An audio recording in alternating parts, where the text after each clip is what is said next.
Hey guys, David here at the CrystaLac company, and ignore all the noise. We've got fans running. We're over in our little shop next door, and windows open. It's a beautiful morning, nice and cool.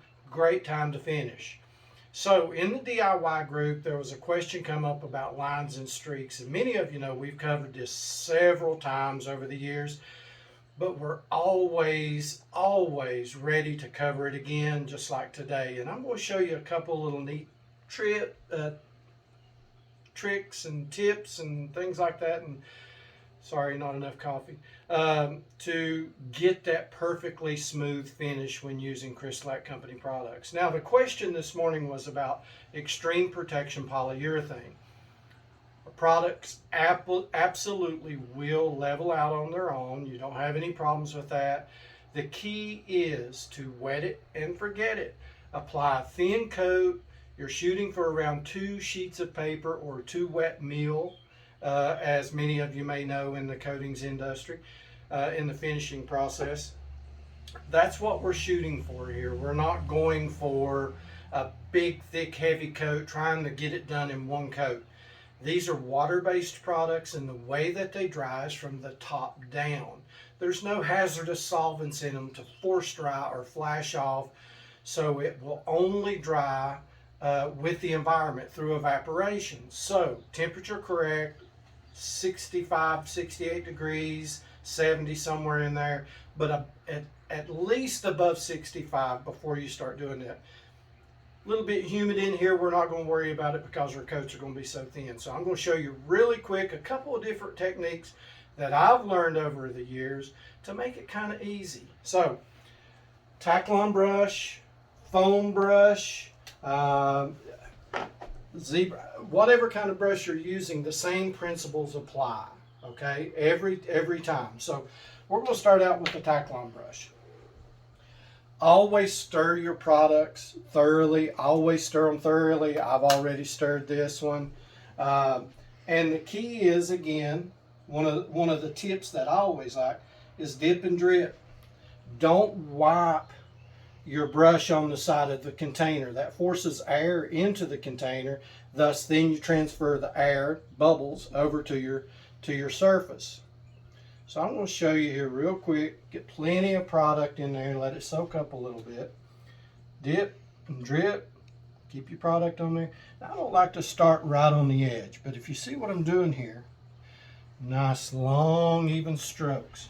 See how thin that is? That may be a little too thin. You'll never have any lines, anything like that. Any lines that come into it will disappear on their own if you stop here. Stop here. Once you wet the surface, if you miss a spot, get it on the next coat. But stop there. Don't keep overworking it, because these products will start to tack up fairly quickly. And the more you touch it, the more you work it, the more lines you're going to leave. Now, I'm going to show you another technique real quick. I'm just going to set this right here. Now, a big surface like this, it may be tough to do it with a 2-inch brush. So it looks about like a 4-inch foam brush here. Now, I have pre-wet this. I went to the sink and dampened it. It's not dripping wet, as you can see, but I dampened it so the product don't soak all the way up to the top and I lose that product. But let me show you a little trick right here. If you're in a hurry, you want to do it quickly, pour you a little product out on the table. Get that excess, we don't lose that. And I always just kind of smooth around, just like that. Get these edges up here. Oh no, I've got some lines and dripping everywhere. That's okay. Just smooth it out. I'm kind of going over what I already did. And there. Plenty of product, just about too much. And what you'll see, any of these lines, anything like that, will just start to evaporate essentially. Nice even wet coat. What'd that take me? 30 seconds? Something like that. There's lines in it. I'll take some pictures as this dries. I won't keep you on the video that whole time, but I can already see it. Come on up here, Harold. You can see all these bubbles, all these lines. Now some of that's coming from the grain. Whoops, I got into product. Some of those lines are coming from the grain here, but that'll all smooth out. All these little tiny bubbles will come out on their own. So once this has had about 20 minutes or so to dry, I'll take some photos, attach it to the end of the video. It's that easy, guys.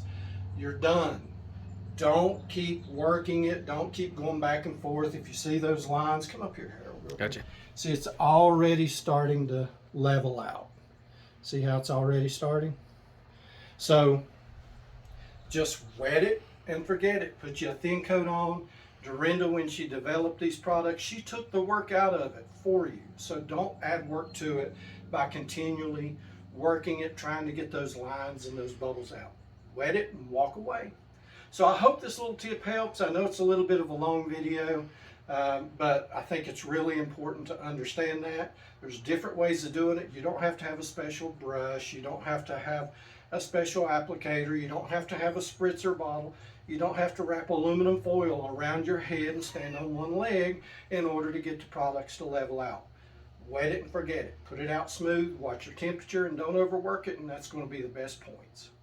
So, hope this helps. Anybody has any questions, let me know. Thanks a lot.